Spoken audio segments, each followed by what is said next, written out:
말씀은 계시록 20장 7절로 10절 말씀이 되겠습니다.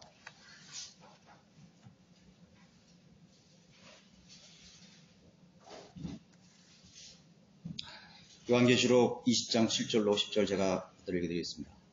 그 천년이 끝나면 사탄이 그의 감옥에서 풀려나 땅의 사방에 있는 민족들 곧 곡과 마곡을 미혹하려고 나가서 그들을 함께 모아 전쟁을 일으키니 그 수가 바다의 모래 같으리라. 그들이 땅의 넓은 데로 올라가서 성도들의 진영과 사랑하시는 도성을 포위하니 하늘에서 불이 하나님께로부터 내려와 그들을 삼켜버리더라. 그들을 미혹하던 마귀가 불과 유황못에 던져지니 그곳에는 그 짐승과 거짓 선지자도 있어 영원 무궁토록 밤낮 고통을 받으리라.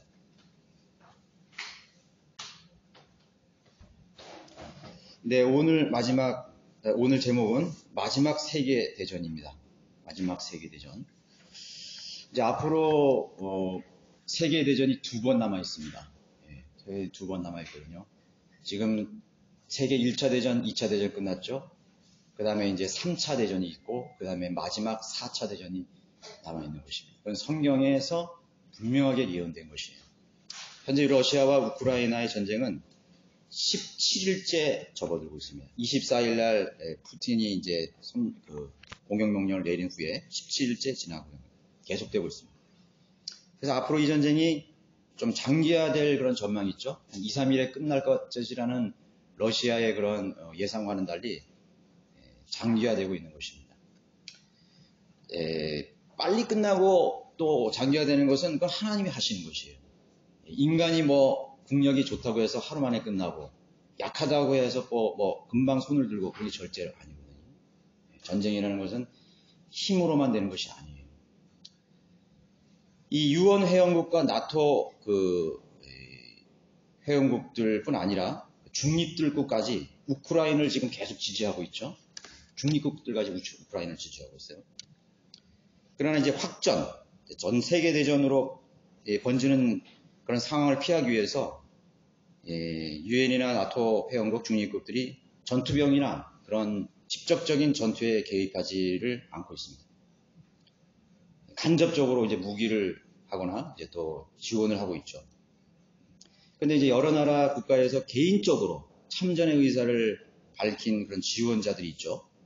옛날에 전쟁 경험이 있는 사람들이라든가 그런 군인 출신 사람들이 그래서 이제 전장에 이미 투입해서 국제군단이라는 이름으로 그 전선에서 이렇게 싸우고 있다는 뉴스를 저희들이 접하고 있습니다.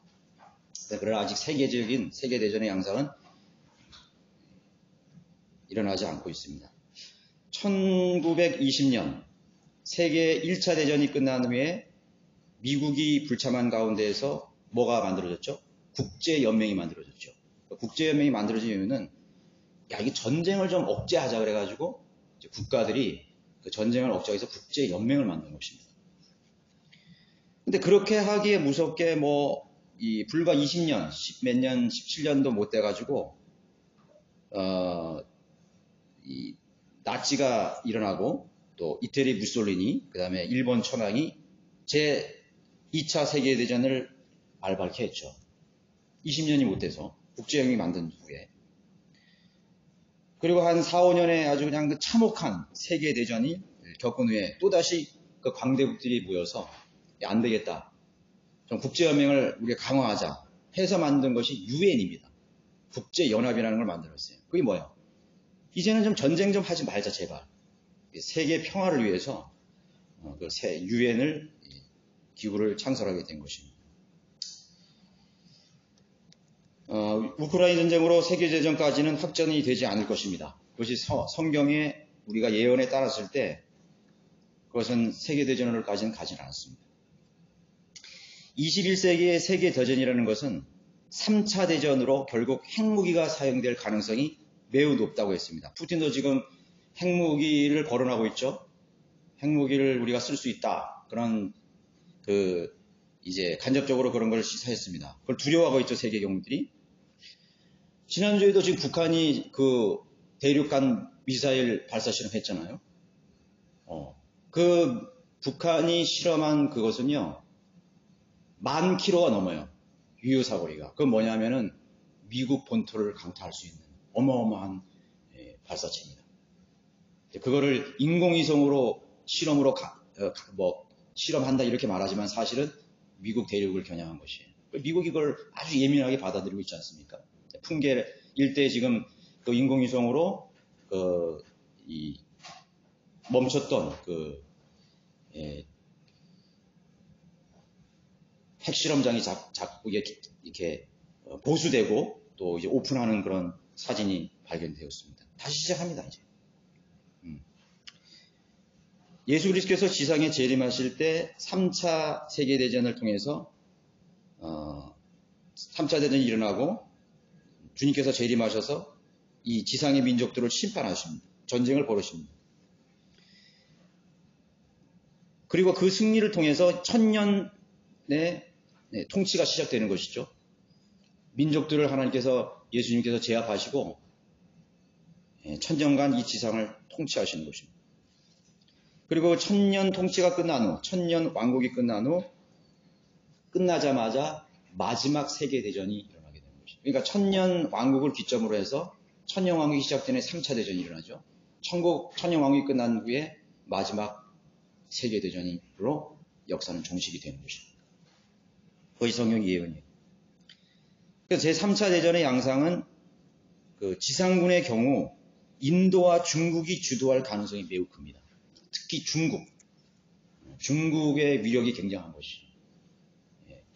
지금 미국이라든가 세계의 그런 판도를 보면 중국이 남하하거나 태평양으로 진출하는 것을 굉장히 지금 예민하게 받아들이지 않습니까? 미국이 지금 필리핀에서 철수했던 수빅만의 7함대 항공모함 부대가 다시 진주했습니다. 그러니까 중국이 인도양이라든가 태평양으로 진주하는 것을 강력하게 막기 위해서 한국, 대만, 필리핀, 인도네시아, 동남아시아에서 강력한 방어진을 지금 치고 있는 것이에요.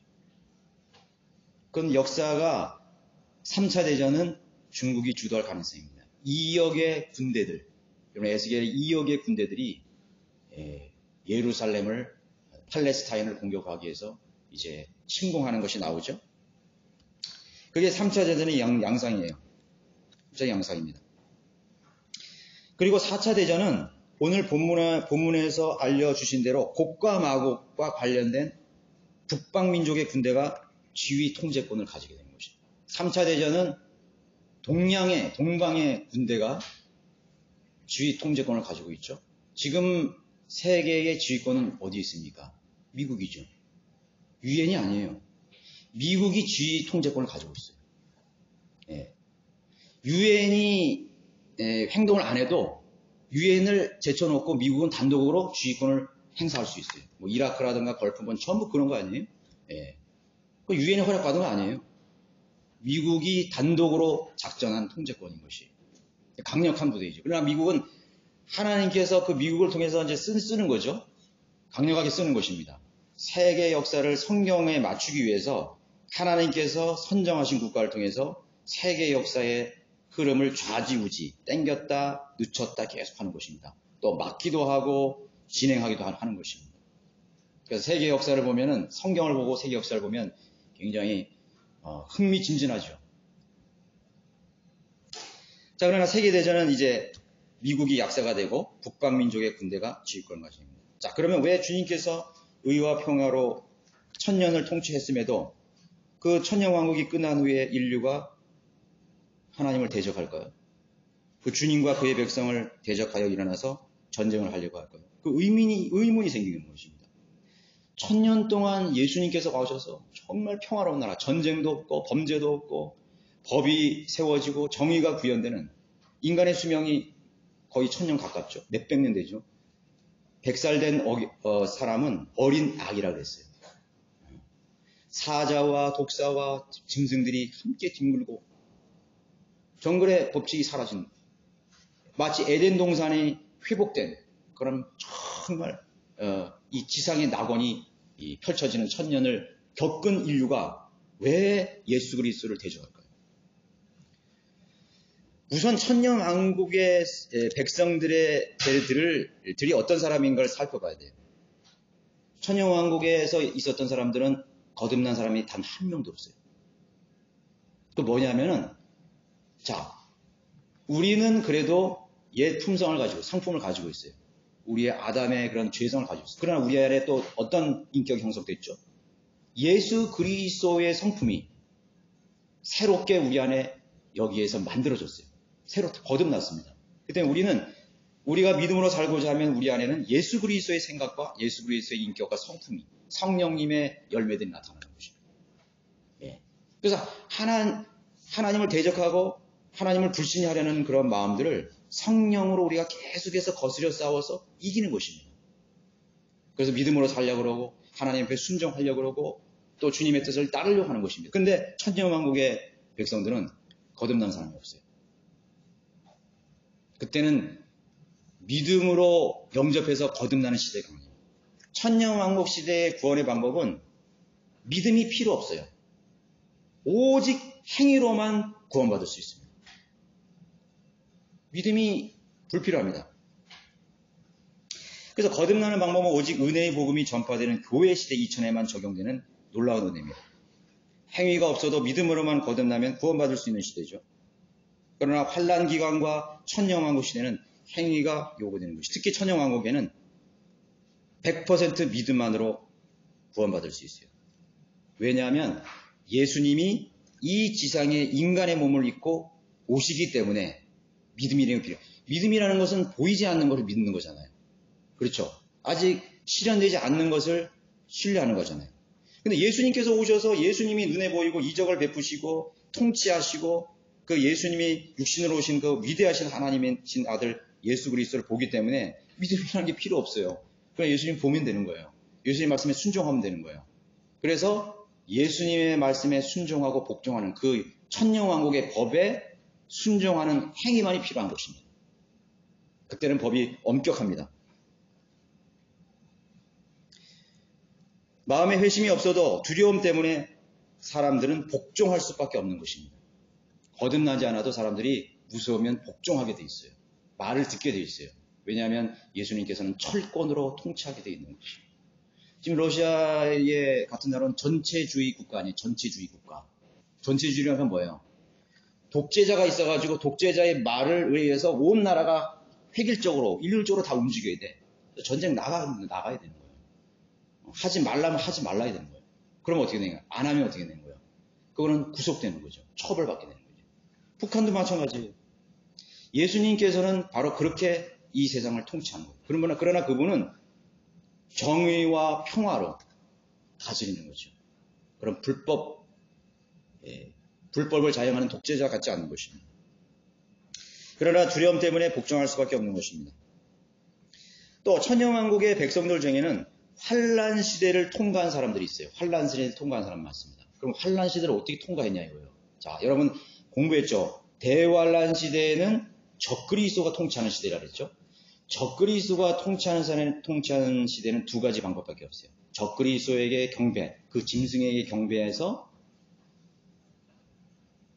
구원을 잃어버리느냐 이거죠. 살기 위해서. 아니면 적그리스도의 그 통치에 반대해서 순교하는 방법밖에 없어요. 그렇죠? 그래서 그 적그리스도에 대항해서 하나님을 두려워하고 적그리스도에 대항한 사람들이, 목배임을 당한 사람들이 환란 성도들이에요. 대환란 때에는 많은 순교자가 생깁니다. 목배임을 당하고 핍박받고 고난받는, 특별히 유대인들 말이죠. 셀라 페트라에 하나님께서 유대인들을 피신시키죠. 도피시키죠. 도피시켜서 거기서 1442일 42달 동안 그들을 양육하는 것이, 보호하는 것입니다. 그들이 남은 자예요. 그들이 민족적인 회개가 일어남으로 해서 예수 그리스도를 재림 때 받아들이게 되는 것입니다. 자, 그 외에 이 이방의 민족들 중에서는 적그리스도의 통치에 순종하지도 않고 또 적그리스도의 박해를 피해간 사람들이 있어요. 좀 중립적인 사람들이요. 있을 수 있겠죠. 그런 사람들이 대거 천년왕국으로 유입됩니다. 대거 천년왕국으로 유입돼요. 지금도 우리 민족들 중에 자유진영이 있고 또는 공산진영이 있고 모슬렘이 있고 어떤 나라는 중립국 있잖아요. 스위스, 오스트리아 이런 스칸디나반드의 나라들이 중립국의 그런 양상을 띠고 있잖아요. 그런 것처럼 중립적인 입장에서 대환란을 통과한 후에 천년왕국으로 흘러 들어가게 되는 것입니다. 그리고 예수님의 통치를 받게 되는 것입니다. 휴거되지 않은 것이죠. 또 천년 왕국 시대의 사람들이 이제 살면서 엄청나게 번성을 합니다. 그래서 천년 왕국 시대에 태어난 사람들이 있겠죠. 그 천년 왕국 시대에 태어난 그런 무리들이 거듭나지 않은 그런 육신을 가진 사람들이 천년 통치의 백성이 되는 것입니다. 그들이 바로 천년 왕국의 사람들의 그 특징을 가지고 있는 것이죠. 자, 그러면 천년 통치가 끝나자마자 어떤 상황이 일어나는가? 7절에 우리가 한번 보십시오. 천년이 끝나면 사탄이 그의 감옥에서 풀려라. 자, 지금 천년 왕국이 시작되면서 제3차 대전을 통해서 3차 대전을 부추긴 마귀와 그의 종들을 다 어떻게 된 거예요? 끝없이 깊은 구렁에 가두죠. 끝없이 깊은 게 가랍니다. 그러니까 천년 동안 가둬둔다 했습니다.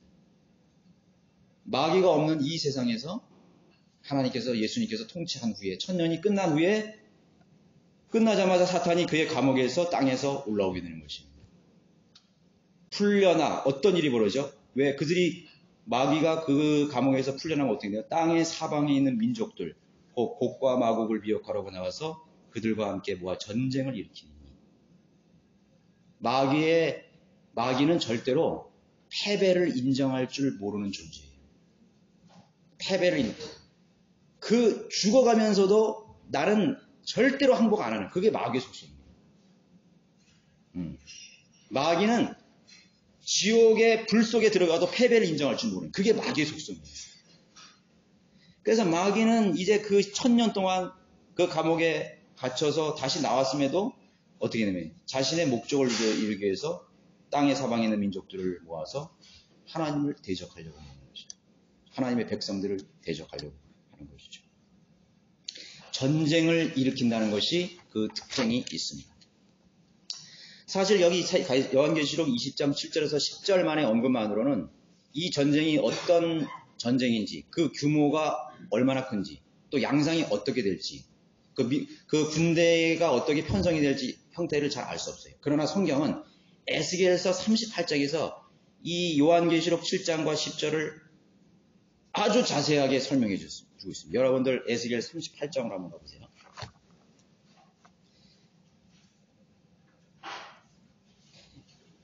우리 한글 킹제임스 성경이 참 이게 너무나 쉽고 누구나 다 혼자서 공부할 수 있어요. 여기 어떻게 달았죠? 여러분들 에스겔 38장 그 소제목을 보면 천년 왕국 끝에 곡과 마곡을 공격 이렇게 만들어놨잖아요. 여러분 성경 공부하려면 게을러서 못하는 것이지 성경을 알려고 그러면 여러분 얼마든지 성경을 흥미진진하게 공부할 수 있어요. 바로 이 38장 전체가 곡과 마곡이에요. 마지막 세계 대전을 묘사해 주고 있는 것입니다. 우리가 오늘 요거를 우리가 한번 살펴보도록 하겠습니다. 에스겔 38장 2절로 우리가 한번 보시면요. 보세요. 인자야 너는 곡과 마곡 땅과 메섹과 투발의 최고 통치자를 대적하여 내 얼굴을 두고 그에게 대하여 예언하라. 여기 또 곡과 마곡이 언급이 되어 있죠. 그러면 곡은 뭐고 마곡은 무엇인가? 곡은 어떤 인물입니다. 그러니까 어떤 통치자를 말하는 것입니다. 또 마곡은 땅을 얘기합니다. 즉 어떤 민족이 되는 것이죠. 어떤 인물이 된다면 통치자나 왕이 될 것입니다. 거기 3절에 보세요. 말하라 주 하나님이 같이 말하노라 보라 오 메섹과 투발의 최고 통치자 곧 뭐라 했어요? 곡은 뭐예요? 통치자를 얘기하는 것입니다. 내가 너를 대적하느라 하나님께서 너를 대적한다 했죠. 마곡은 그의 나라인 것이죠. 민족이 되는 것입니다. 이 민족과 동맹한 나라들이 5절에 언급되어 있죠. 5절에 한번 보세요. 그들과 함께한 페르시아와 에디오피아와 리비아인데 자, 곡과 마곡을 다스리는 통치자가 일어나서 전쟁을 이제 계획할 때 누가 동맹을 맺는 것입니다. 페르시아와 에디오피아, 리비아예요. 옛 페르시아는 저 중동이죠. 페르시아. 또 옛날 이스라엘을 박해했던 페르시아입니다. 에디오피아, 남쪽의 아프리카 에디오피아죠. 리비아는 팔레스타인 땅의 서쪽에 있는 공산주의 국가입니다.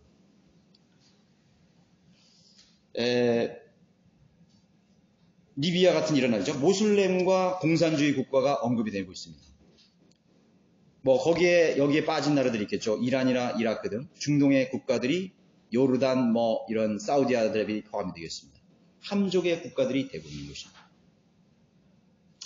자, 또 보세요. 6절에 가서 보면은 고멜과 그의 모든 부대인데 북쪽 지방의 토칼마의 집과 그의 모든 부대이며 너와 함께한 많은 백성들이 있으리라.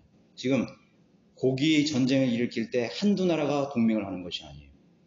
아프리카의 연합국가들, 그리고 동쪽의 중동의 연합국가들, 지금 어디에? 북쪽의 나라들이 언급되고 있습니다. 그럼 고멜과 북쪽 지방의 토갈마의 집, 그의 모든 부대다라고 했는데, 이들은 여러분들 이스라엘 땅에서 북쪽을 올려다보면 유럽이 나와요. 유럽은 야펫의 자손들입니다.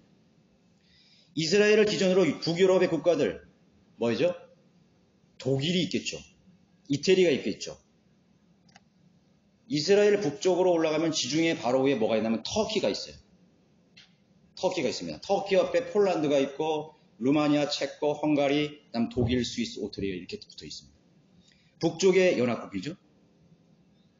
그리고 러시아도 이 중에 한 나라인 것입니다. 스코필드의 편집자들은 이 메섹과 투발을 러시아로 봤어요. 그것은 정확합니다. 그것은 언어학적으로, 언어의 원어적으로 중요하세요. 여러분들, 메섹과 투발을 현대어로는 모스크바와 투본스키로 발음할 수 있습니다. 모스크바와 투본, 메섹과 투발. 그래서 러시아인들을 가리키는 신약에서는 골로새서 3장 11절에 스쿠디아인이라고 했어요. 스쿠디아인. 이거는 라우디키아 교회와 관련이 있는 곳입니다. 그래서 모스치크, 스쿠디아인은 모스치크라고도 발음해요. 모스치크. 그럼 모스크바, 모스치크, 모색, 메색이 있는 것입니다. 러시아죠. 러시아가 주도하는 이 전쟁에서 러시아가 주도하는 전쟁이라는 것이 이 전쟁의 특징이라는 것을 발견하게 되는 것입니다. 자, 우리 여러분 4절에 한번 보십시오. 4절. 내가 너에게 돌이켜 내 아가리의 갈고리를 꿰어 너를 끌어내리니, 좀 은유적으로 말하고 있죠. 비유적으로. 내 모든 군대와 말들과 기병들이라. 그들 모두가 모든 종류의 완전한 갑옷을 입었으며 큰 방패들과 작은 방패들을 가진 큰 무리로 그들 모두가 칼을 든 무리요. 이거는 지금 뭐를 말하고 있냐면 그 위에 있는 3절. 메섹과 투발의 마곡의 민족들을 만나고 있는 것입니다. 군대들이 말들과 기병과 또 갑옷으로 무장한 그런 군대를 말하고 있는 것이죠. 막강한 군대라고 말하고 있습니다. 여러분들 세계 제2차 대전 때 독소 전쟁, 독일군과 사실 독일하고 소련은 불가침 조약을 맺었었어요. 히틀러가 야 우리가 다 유럽을 다 먹을 테니까 독일 너는 가만히 있어. 그래 네 마음대로 해라. 그렇게 했거든요. 근데 그게 나중에는 전쟁이 확전되니까 히틀러가 그걸 두려워해가지고 모스크바를 점령하려고 깨버린 거예요. 그래서 그 모스크바를 점령하기 위해서 전선을 확대했죠. 히틀러의 군대가 모스크바를 점령을 거의 임하게 했어요. 히틀러가 그때 러시아를 침공할 때 군대를 180만 명을 동원했습니다. 여러분 180만 명의 지금 우리나라 군대가 몇 명이에요? 60만? 70만? 이거 어마어마한 거거든요. 독일의 유럽 전선에 있던 군인들을 차출해서 소련 전선에 투입니다. 180만 명이에요. 기갑부대, 수송부대, 군수 모든 것을 러시아를 점령하게 했습니다. 그 첫 번째 관문이 우크라이나였어요. 우크라이나를 지나면 레닌그라드가 나오고 그 다음에 모스크바가 나오는 것이죠. 그렇죠? 모스크바를 점령하면 다 끝나버리는 거죠. 그 모스크바를 전부 다 점령하게 임박했어요. 그 당시에 독일군이 러시아군 포로를 잡았는데 몇 명 잡았는지 아세요? 200만 명의 소련 군대들을 포로로 잡은 거죠. 인간 취급 안 했어요. 나치는 그 당시에 아리안 민족의 최우성을 증명하기 위해서 러시아 군인들을 짐승 배돼지처럼 다 취급해버린 거예요. 집단 다 총살시켜버리고 생매장시켜버리고 먹을 것 안 주고 전부 그 동사하게 만들어버리고 200만 명이 다 죽어. 전 세계에 아주 의기양양했죠. 아주. 전 세계에 이런 독일의 그런 자신의 민족의 우수성을 만방의 그런 모스크바에는 그 당시에 몇 명의 군대가 방위를 하고 있는지 아세요? 6만 명의 군인들만이 남아서 모스크바를 방어하고 있었던 것이. 근데 이제 그게 역전돼 버렸잖아요. 역전. 전쟁은 힘을 하는 게 아니에요. 역전돼 버렸어요. 그래가지고 소련 군대들이 그 독일 군들을 또 계속 밀고 내려가지고 베를린까지 내려가지고 베를린을 완전히 초토화시켰어요. 여자들을 전부 욕보여 버렸어요. 별짓을 다 해버린 것입니다. 보복한 거죠. 왜 그랬냐면은 우크라이나와 레닌그라드, 모스크바를 침공하는데 너무 의인하게 앞으로 앞질러 가다 보니까 보급 부대가 주력 부대를 따라가지 못한 거예요. 지금 러시아 지금 이 조그만 전쟁에서도 지금 무슨 양상이 벌어진 거예요? 보급이 안 되잖아요. 탱크하고 무슨 뭐 장갑차가 앞으로 쫙 나가는데 보급이 끊겨버린 거예요. 보급이 따라가지를 못하는 거예요. 왜? 거기에 우리 그런 그 있잖아요. 라스푸티 차라는 그런 거 있잖아요. 진흙탕. 지금 똑같은 일이 벌어지고 있어요. 독일의 보급 부대가 또 주력 부대가 모스크바를 침공할 때 진창에 다 빠져버린 거예요. 그러니까 기갑 부대가 힘을 쓸 수 있어요. 바퀴가 빠지고 오토바이 부대가 빠져버리고 전부 다 빠져버리고 앞으로 못 나가는 거예요. 예. 그거는 전쟁을 하나님이 하시는 거예요. 나폴레옹 왜 졌어요? 진흙창이 빠져서 죽을 패전한 거예요.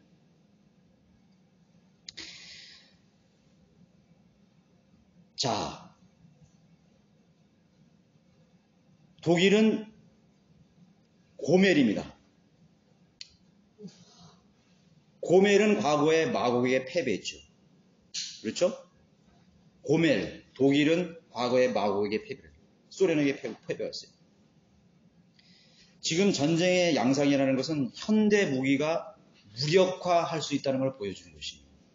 사실 세계 2차 대전 때도 기갑이라는 그런 전자장비나 이런 쇳덩이들이 얼마든지 무력화될 수 있다는 걸 보여주는 것이 세계대전이었어요. 그래서 지금 개인 화기가 굉장히 우세함을 보여주고 있잖아요. 드론이라든가 아니면은 개인용 그런 대전차 미사일이라든가 휴대용 것들이 굉장히 많이 있어요.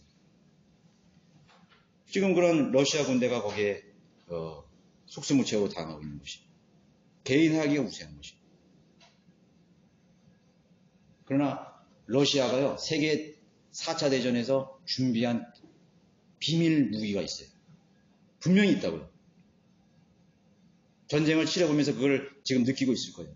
아마도 우크라이나 전쟁은 세계 대전, 마지막 세계 대전을 위한 하나의 실험대일 수도 있어요. 실험대예요. 실험대입니다. 자, 러시아는요 지금 현재 혹한을 견디는 슈퍼 품종의 말을 훈련시키고 있습니다.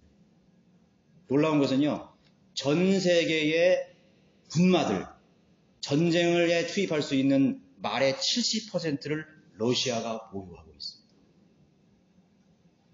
러시아가 보유하고 있습니다. 네. 여러분, 징기스칸이 세계를 정복하고 유럽, 동유럽까지 정복할 때 뭘로 정복했어요? 말로 정복했잖아요. 네. 기병대.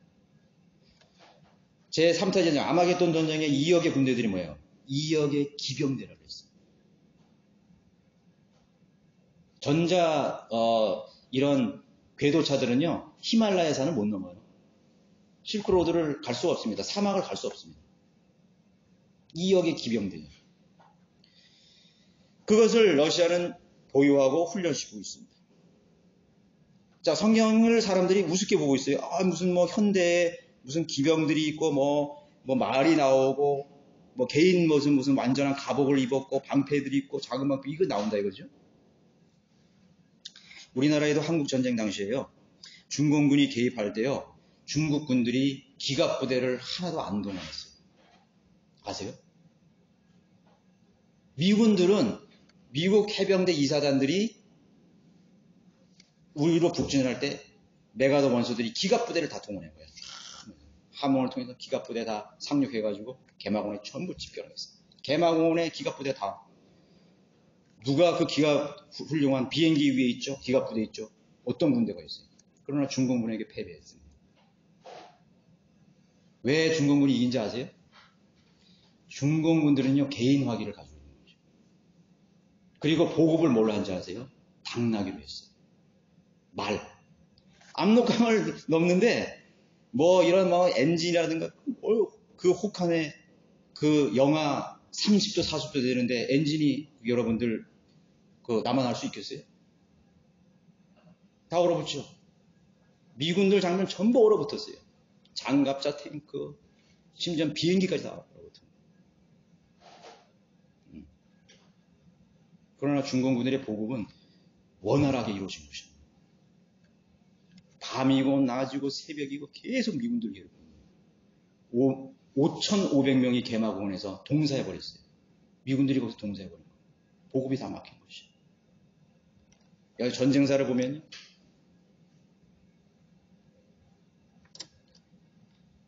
자, 그것이 바로 성경의 예언이 정확하다는 걸 보여준 것입니다. 고기 이스라엘 민족을 공격할 때, 남하할 때 페르시아와 이란, 이라크 동맹국을 이끌고 이제 오게 되는 것이죠. 이것이 성경의 예언인 것입니다. 페르시아의 영토의 국가들, 동쪽의 동맹군들, 남쪽에는 이디오피아와 이집트의 아프리카 동맹들이 있습니다. 리비아가 서쪽에 위치하고 있습니다. 그래서 이들 동맹국들은 사방에서, 우리 지금 여기 나오는 것이 동서남북이라 했잖아요. 아까 우리 계시록 20장에서 동서남북이라 했죠.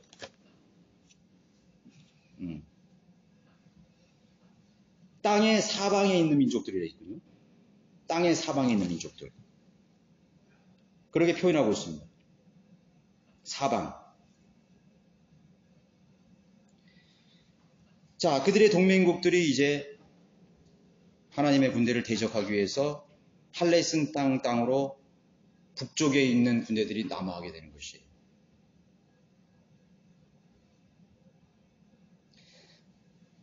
그래서 이스라엘은 이때 완전히 포위하게 되는 것입니다. 그러나 이때 누군가가 그 포위하는 군대의 주의권을 가진, 권세를 가진 민족이 바로 러시아가 되는 것입니다. 마곡의 민족이 되는, 고가 마곡의 민족이 되는 것입니다. 그래서 푸틴이 지금 그거를 하고 있는 것입니다. 그걸 집착하고 있는 것입니다. 남하하려고 하는 것입니다. 푸틴은요, 2013년, 러시아는 2014년 동계 소치 올림픽이 있었죠. 동계 소치 올림픽이 하고 있는 도중에 크림반도를 점령해버렸어요.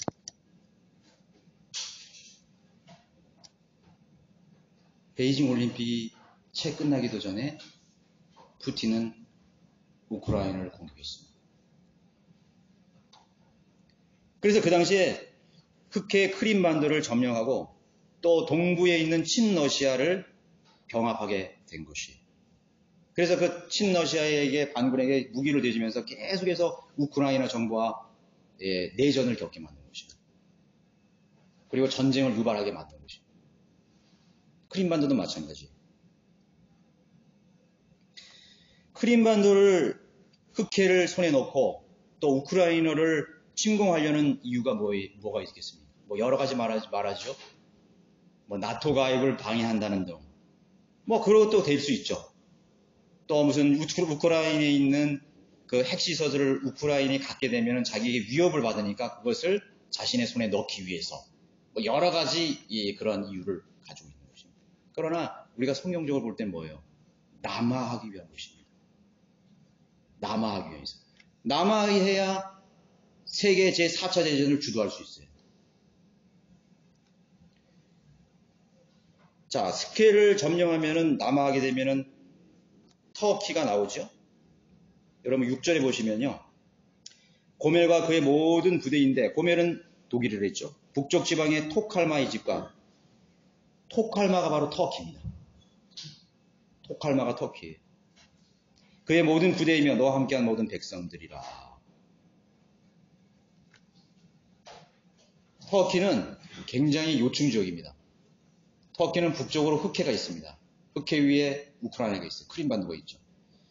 터키 밑에는 지중해가 있어요. 그죠? 지중해 남동쪽에 이스라엘이 있는 것이죠. 그 위에는 요르단이 있고 시리아도 있어요. 그걸 알아야 돼요. 제4차 세계대전에 연합국의 감시자의 역할을 하는 것이 러시아가 되는 것입니다. 지휘권을 가진 나라가 바로 고가 마국의 땅이 되는 것입니다. 2차 대전 이후 고멜이 패전한 후, 독일이 패전한 후 마국은 소련으로 개명을 했죠. 소비에트 연맹이 됐죠. 공산주의로 바뀌어버렸죠. 제정 러시아 안에서. 독일을 참패시킨 후에 이 마국의 땅은 팽창을 시작한 것입니다.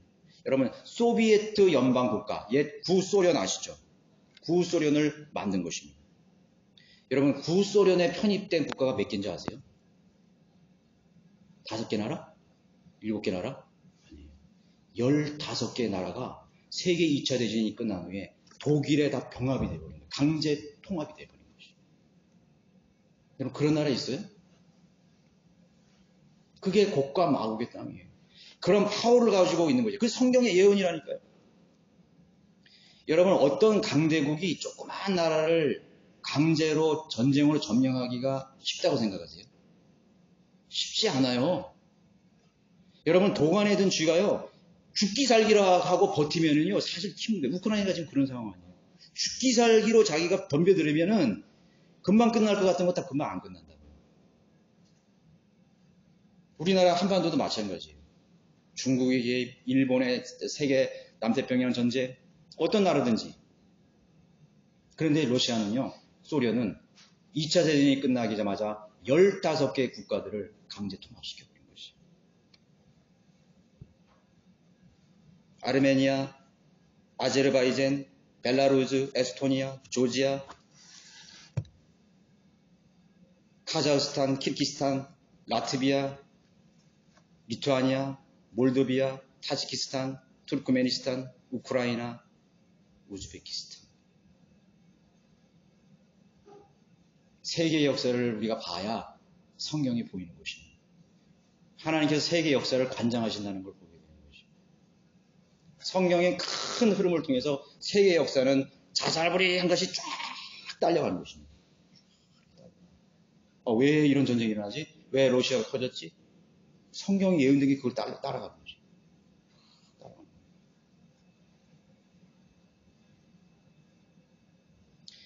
그뿐만 아니에요. 병합은 안 했지만 구소련에 의해서 마곡에 의해서 공산화된 친로시아 국가들이 또 있어요. 15개를 강제 자기네 땅으로 흡수시켰을 뿐만 아니라 친러시아 종주국으로 만든 나라들이 있어요. 루마니아, 체코슬라바키아, 동독까지 있죠. 헝가리, 폴란드, 볼리비아, 알바니아. 여러분, 과거에 이런 나라들이 있었어요. 엄청난 나라죠. 하나님께서 마곡의 고개 통치자들에게, 마곡의 나라에게 하나님께서 권세를 주신 거예요. 힘을 주신 것입니다. 성경의 예언을 성취시키기 위해서 그렇게 하신 것입니다. 그 나라가 바로 러시아예요. 역사는 계속해서 반복될 것입니다. 러시아가 이제 공산주의가 무너졌죠? 다 내줬잖아요. 그죠? 동독이 무너지고 또 구소련에 있던 15개 나라들이 다 독립을 다 했습니다. 그러나 그게 또 반복됩니다. 계속 반복됩니다. 역사는 계속 반복됩니다. 그 반복을 하려고 하는 것이 지금 푸틴이 하려고 하는 일이에요.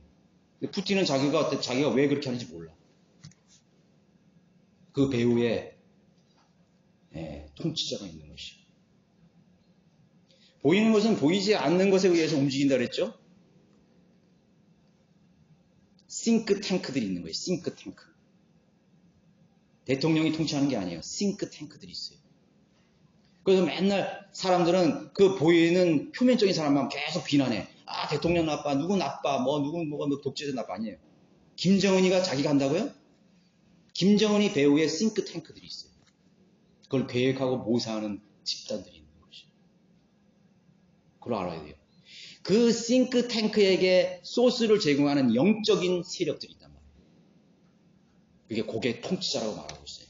이 세상의 통치자. 결국은 마귀에까지 가는 거죠. 끝없이 기풍에서 올라온 1000년 동안 갖추었던 그 마귀가 하나님을 대적하는 그런 야망을 죽이지 못하고 민족들을 부추겨서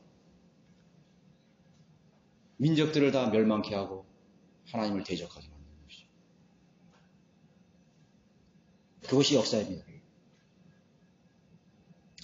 여러분 8절에 보시면은 여기 있죠. 여러 날 후에 내가 감찰받게 되리니 말년에 내가 칼로 되찾고 많은 백성 가운데 모아진 그 땅에 이르러 항상 황폐했던 이스라엘 산들을 대적하리라. 그러나 그 땅은 민족들에게 나왔으니 그들 모두는 안전하게 거하리라. 누가 보호하시는 거죠? 보호하시는 것입니다.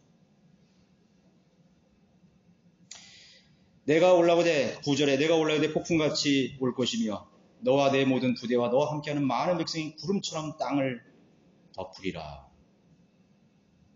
땅을 덮으리라고 말하고 있습니다.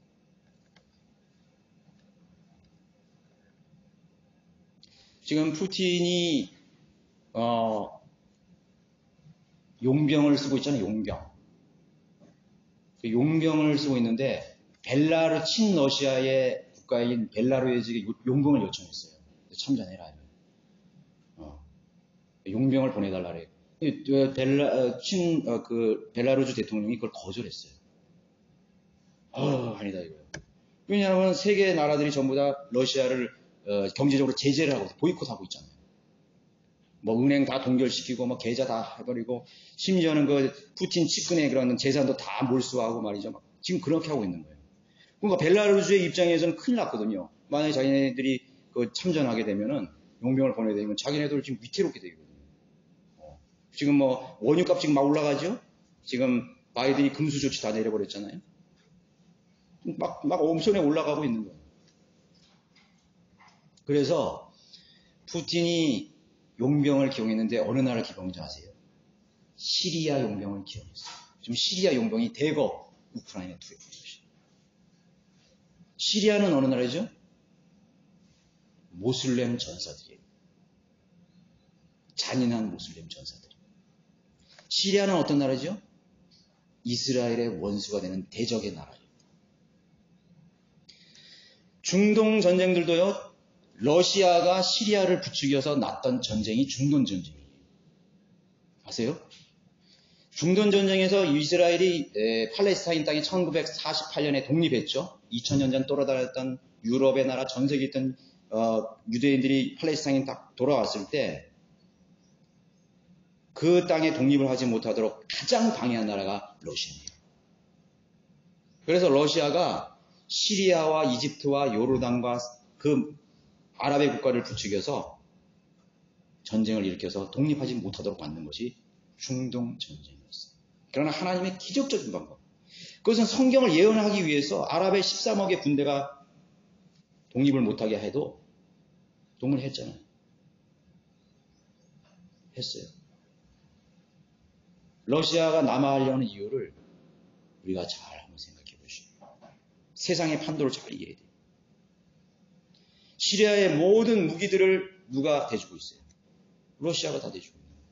러시아제 전부 다 가지고 있는 거예요.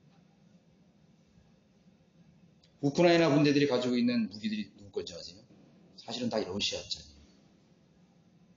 지금 그 무기를 지금 서방에서 대주고 있으니까 그 조금 그런 거지. 실질적으로 우크라이나 군대들은 전부 다 러시아 군대에 편입되어 있던 나라예요.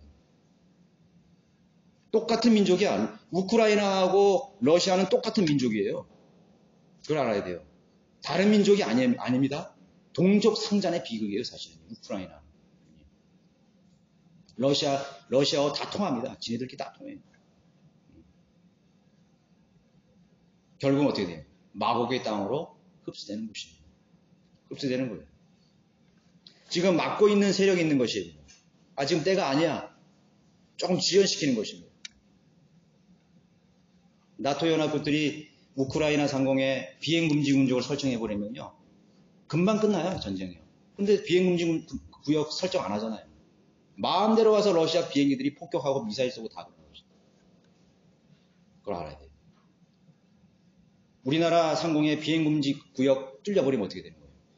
미사일 날라오고 중국 미사일 날라오고 비행기 다 날라와서 다 폭격되는 거예요. 그러나 항공구역이 식별됐기 때문에 들어오면은 레이더로 맞춰서 격추시켜버리는 것이죠. 그걸 설정을 안 하고 있는 이유가 있는 것입니다. 전쟁은 하되 끝내지는 않는 것입니다. 자, 지상군의 연합은 그 수가 바다의 모래같이 이제 물밀듯 팔레스타인 땅으로 집결하게 되는 것이죠. 우크라이나가 뚫리고 터키가 뚫리면요, 시리아까지는 금방 가게 되는 것이죠. 아무것도 아니죠. 흑해에서 시리아 땅을 통해서 바로 들어오는 것입니다. 바로 이스라엘로 그냥 진격할 수 있는 것이죠. 자, 그러면 그 전쟁의 결과는 어떻게 끝나는 것입니까? 22절에 나와 있죠?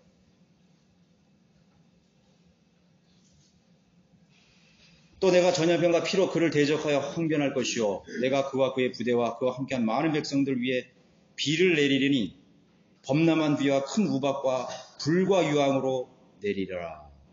내가 이같이 나 자신을 높이고 나 자신을 거룩히 하여 많은 민족들의 눈에 나를 알게 하리니 그들은 내가 주인 줄을 알리라. 전염병이 있죠. 그리고 피로 그를 대적하는 것입니다. 그와 부대와 그에 함께한 백성들 위에 비를 내린다고 했습니다. 범람한 홍수가 있고 큰 우박과 불과 유황으로 내리는 것이죠. 이 지상의 전쟁이라는 것은 절대로 우연한 일이 아닌 것입니다. 산불? 우연한 일이 절대로 아니라는 걸 알아야 되는 것입니다. 북한이 미사일 쏜다? 그건 우연한, 김정은이 어떤 무슨 감정이 갑자기 팍 발동돼가지고 기분 나쁘니까 한번 쏘자. 그게 절대로 아닌 것이죠. 우리나라 대통령이 윤석열이 됐다? 통치자는 하나님이 세우시는 것이죠. 통치자는 하나님이 세우는 것이죠. 우리나라가 해방됐을 때 우리 민족들이 가장 존경했던 지도자가 누구였죠? 김구 아니었어요? 김구 선생. 김구 선생이 총탄에 맞아 죽을 때 온 민족이 다 울었어요. 그렇게 큰 장례식을 했었어요.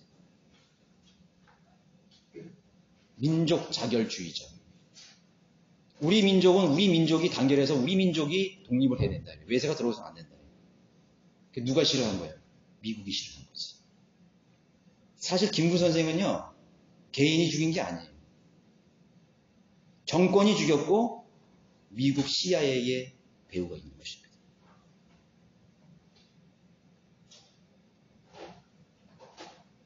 그 김구 선생 죽은 사람 죽인 그 총수한테 중이 누구죠? 이름 잊어버렸는데 그 사람 얼마 전에 죽었잖아요. 1990 몇 년에 죽었어요.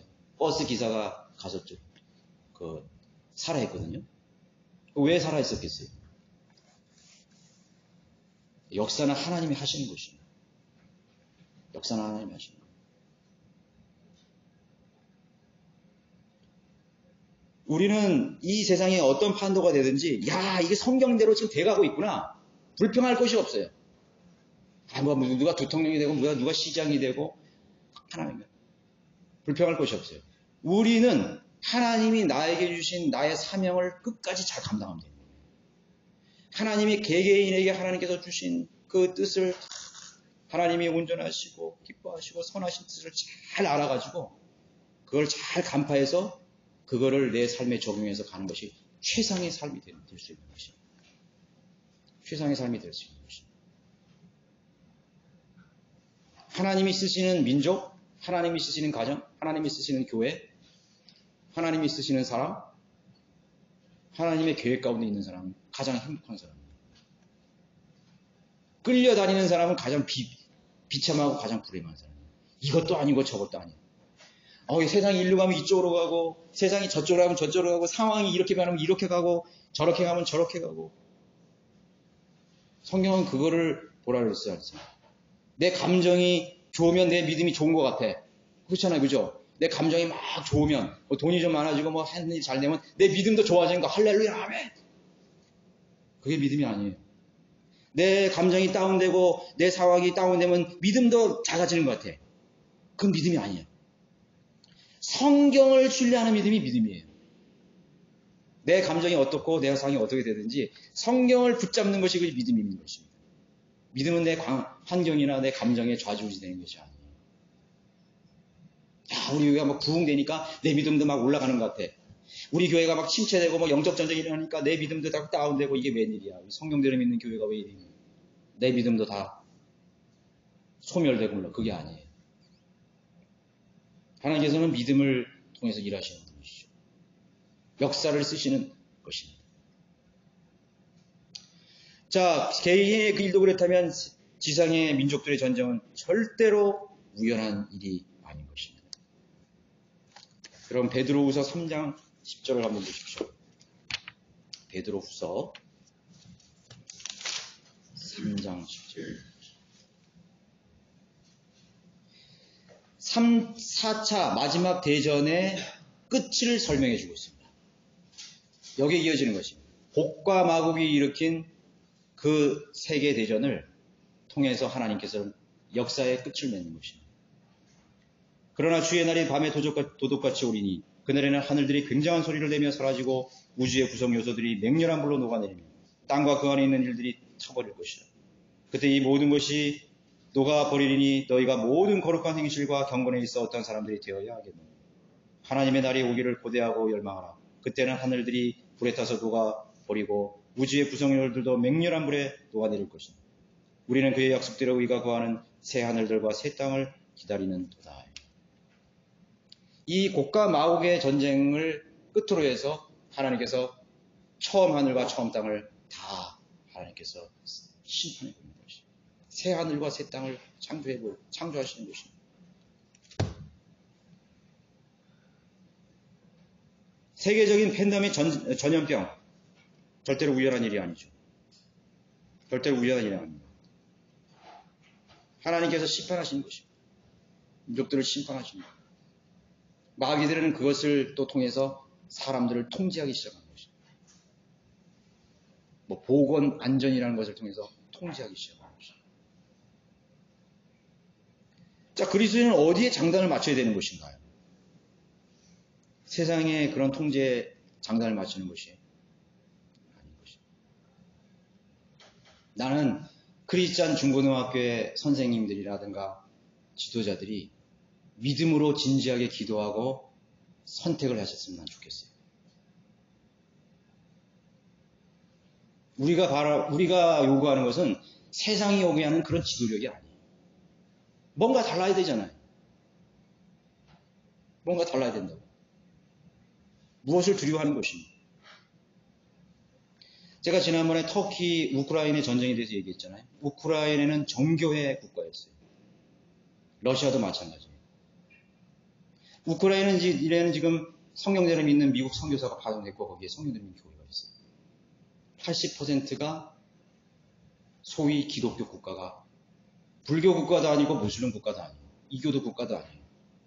우리나라는 천주교까지 합쳐서 4분의 1이 기독교라고 그러는데 거기는 80%가 소위 기독교 국가예요. 주일만 되면 10명 중에 8명, 9명 전부 다 교회가. 그런 나라가 우크라이나예요. 근데 왜 전쟁이 났어요? 제가 지난달에는 영적인 그런 그리스도의 역할을 통해서 말씀드렸죠. 우리나라도 마찬가지인 것입니다. 그 나라의 기독교인 수가 많고 성경대로 믿는 사람들의 수가 많다는 것, 그 숫자로 계산을 하는 것이 아니에요. 하나님은 절대로 물리적인 양이나 숫자로 그 나라나 그 교회나 그 사람의 믿음을, 그 가치를 평가하지 않습니다. 우리 가정이요, 전부 믿음이 다 박살이 나도요, 한 사람의 믿음만 딱 서 있으면 되는 것입니다.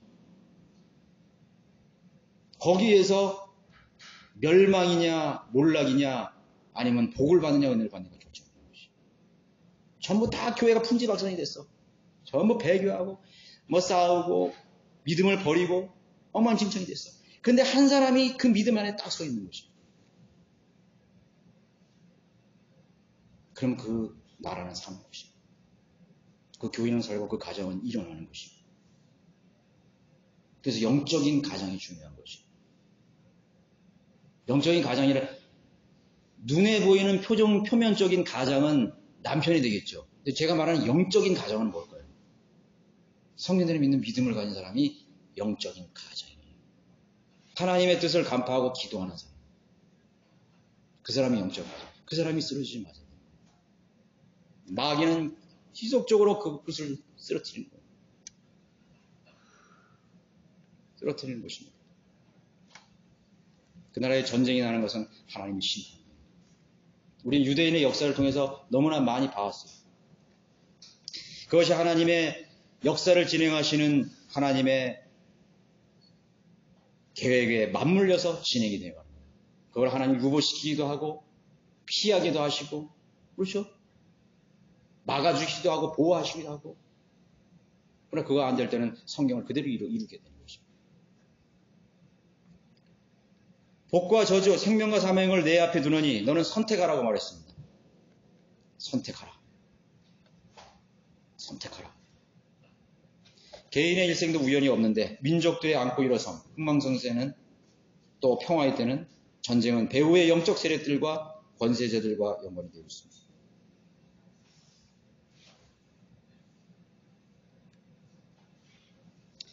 세계의 뉴스들을 우리가 오늘도 접하고 있습니다. 주님의 재림이 곧 임박했다는 그것을 전해주고 있는 것입니다. 그렇기 때문에 우리는 주님을 만날 시간이 점점 더 가까워오고 있다는 그런 표적, 시그널을 받고 있는 것입니다. 그런 사인을 우리가 접하고 있는 것입니다. 주님이 오실 때가 점점 가까워요. 성경의 예언은 한 번도 빗나간 적이 없다는 사실을 알아냅니다. 죄인들에게 또 죄를 지은 민족들에게 하나님의 명령을 거부한 민족들에게 내리시는 심판은 단 한 번도 빗나간 적이 없어요. 단 한 번도 없어요. 아방을 죽일 때 아방이 요리 피하고 저리 피하고 요리 피하고 저리 피하고 했죠. 미사일 피했어요. 대포 피했어요. 총알 피했어요. 칼 피했어요. 나중에는 지나가는 사람이 돌에 던지는 돌에 맞아서 죽는 거예요. 하나님의 심판이에요. 그것이 하나님의 심판이라고. 잘못 쏜 화살에 맞아서 죽은 성경을 하나님을 대적한 왕들이 몇 명 있는지 살펴보세요. 압살롬이 그랬고 사울은 어떻게 죽었어요? 아방은 어떻게 죽었어요? 이세벨은 어떻게 죽었어요? 열왕기에 열거된 그 수많은 악한 왕들, 하나님을 모독하고 하나님을 대적한 그런 아세라를 세웠던 우상을 숭배했던 그런 왕들이 어떻게 죽었는가? 담벼락에 오줌 넣는 자들이 그들의 시체를 개가 핥을 것이요 산에 하늘에 나는 새들이 먹을 것이요 그대로 된 거예요. 그대로 된 것이요 너희 자녀들은 욕을 보일 것이요 포로로 잡힐 것이요 얼마나 비참해. 한 번도 하나님의 예언은 허튼 소리로 그냥 흩어진 적이 한 번도 없어요. 여러분들, 저와 여러분들의 세계는 어떨까요? 성경에 기록되지 않았죠. 그러나 성경에 기록된 대로 우리의 인생은 그대로 실현될 것입니다. 그래서 우리는 어떤 억울한 일이 있고 또 우리가 좀 안 좋은 환경이 주어지고 내가 좀 불리한 상황이 있고 내 마음이 좀 우울하고 그래도 믿음을 불평하지 않고 주님은 살아계시다. 주님은 살아계시다.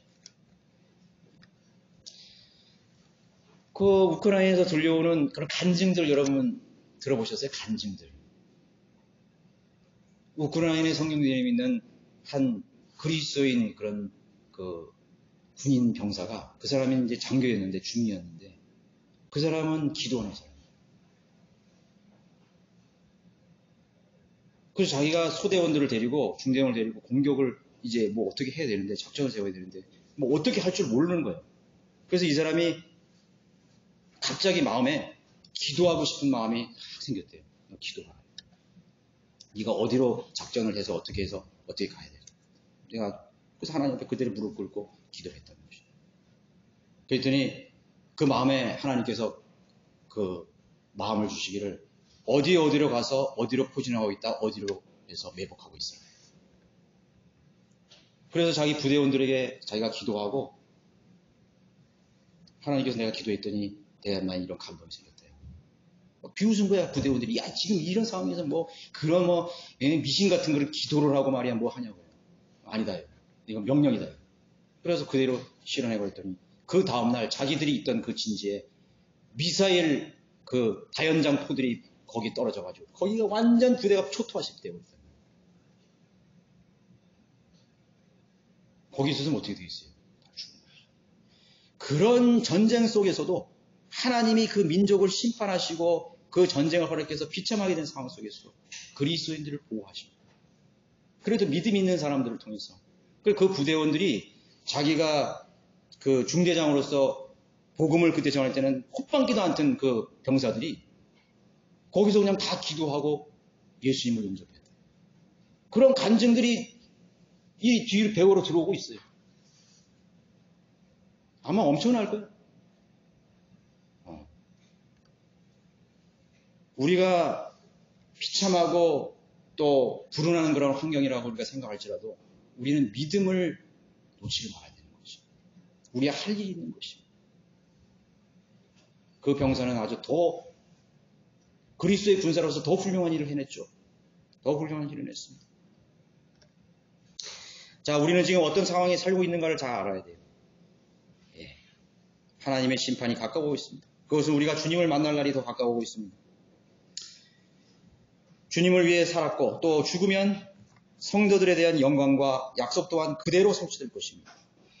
죄에 대한 심판이 정확하다면 하나님께서 우리 성도들에게 예언해 주신 그 약속은 또 역시 마찬가지로 정확하게 지키는 것입니다. 우리에게 주어질 영광, 면류관, 하나님께서 우리에게 유업을 주신 그 많은 축복들이 그대로 우리에게 이루어질 것입니다.